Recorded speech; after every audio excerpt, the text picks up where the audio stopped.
नमस्कार मित्रों, मैं ब्रजबिहारी शर्मा करौली जिले से आप सभी का हार्दिक स्वागत और अभिनंदन करता हूं।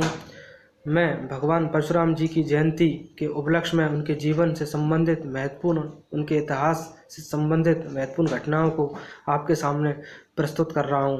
भगवान परशुराम जी का जन्म ब्राह्मण ऋषि महर्षि भृगु के पुत्र महर्षि जमदग्नि द्वारा संपन्न पुत्रष्टि यज्ञ से प्रसन्न देवराज इंद्र द्वारा प्रदत्त वरदान स्वरूप जमदग्नि की पत्नी रेणुका देवी के गर्भ से हुआ।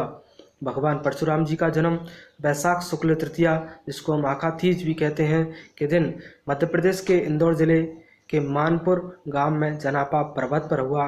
यहीं पर परशुराम जी का भव्य मंदिर बना हुआ है। भगवान परशुराम जमदग्नि का पुत्र होने के कारण जमदग्न और शिवजी द्वारा प्रदत्त परशु धारण किए रहने के कारण परशुराम कहलाए। भगवान परशुराम जी की जो प्रारंभिक शिक्षा है महर्षि विश्वामित्र और महर्षि ऋचिक के आश्रम पर हुई। परशुराम जी को विष्णु का छठवां अवतार कहा जाता है। परशुराम जी की पत्नी का नाम धरणी था, जो विष्णु की पत्नी लक्ष्मी का अवतार थी।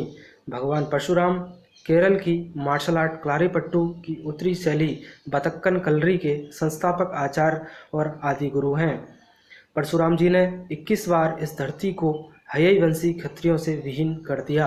परशुराम जी के अन्य नाम रामभद्र, भार्गव, भृगुपति, भृगुमुनि हैं।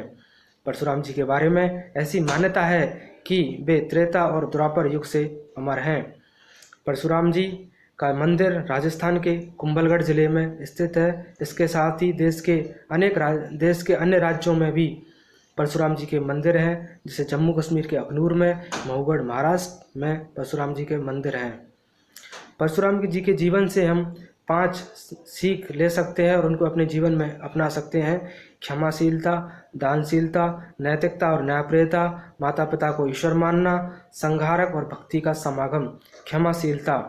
क्षमाशीलता शिव धनुष भंग प्रकरण में लक्ष्मण के असीमित तर्क के बावजूद श्री राम जी के अनुरोध पर परशुराम जी ने लक्ष्मण को क्षमा कर दिया।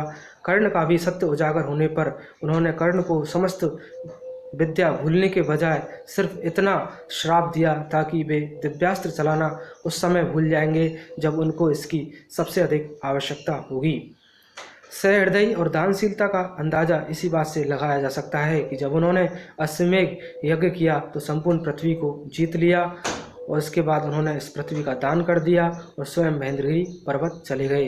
नैतिकता और न्यायप्रियता, उन्होंने सहस्त्र भुजाओं वाले सहस्त्रार्जुन का वध किया और उसके संपूर्ण वंश का विनाश किया। वे स्वयं इससे प्रसन्न नहीं थे, लेकिन उन्होंने न्याय की खातिर ऐसा किया। माता पिता को ईश्वर मानना, वे अपने माता पिता को ईश्वर मानते थे, उनके हर आदेश को सर्वोपरि रखते थे। एक बार उनके पिता ने उनसे अपनी माता और अपने भाइयों का वध करने के लिए कहा तो उन्होंने ऐसा ही किया। इससे उनके पिता प्रसन्न हुए और उन्होंने उनको वरदान मारने के लिए कहा। तो उन्होंने अपने पिता से अपने माता और अपने भाइयों का जीवन दान मांगा।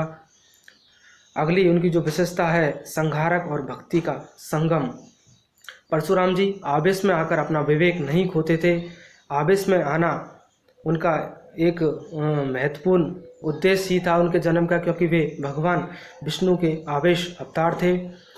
परशु प्रतीक है शौर्य और साहस का। परशु प्रतीक है शौर्य और साहस का। राम प्रतीक है मर्यादा, सत्य, सनातन धर्म का। अर्थात पराक्रम प्रतीक है कारक का और सत्य प्रतीक है साहस का। तो हमें भगवान परशुराम के आदर्शों को अपने जीवन में अपनाकर आगे बढ़ते रहना चाहिए। और हमारे देश में अन्य जो बड़े बड़े व्यक्ति हुए हैं, एपीजे अब्दुल कलाम, एपीजे अब्दुल कलाम और अटल बिहारी वाजपेयी, जो इस देश के महान व्यक्तित्व हैं, उनके जीवन से भी हमें प्रेरणा लेनी चाहिए। अटल बिहारी जी ये कहते थे कि हमें अपनी किस्मत के भरोसे नहीं रहना चाहिए, लगातार कर्म करते रहना चाहिए, क्योंकि किस्मत जभी बदलती है जब हम कर्म करते हैं। उनका महत्वपूर्ण जो उनकी पंक्तियां हैं उनको मैं आपके सामने प्रस्तुत कर रहा हूँ।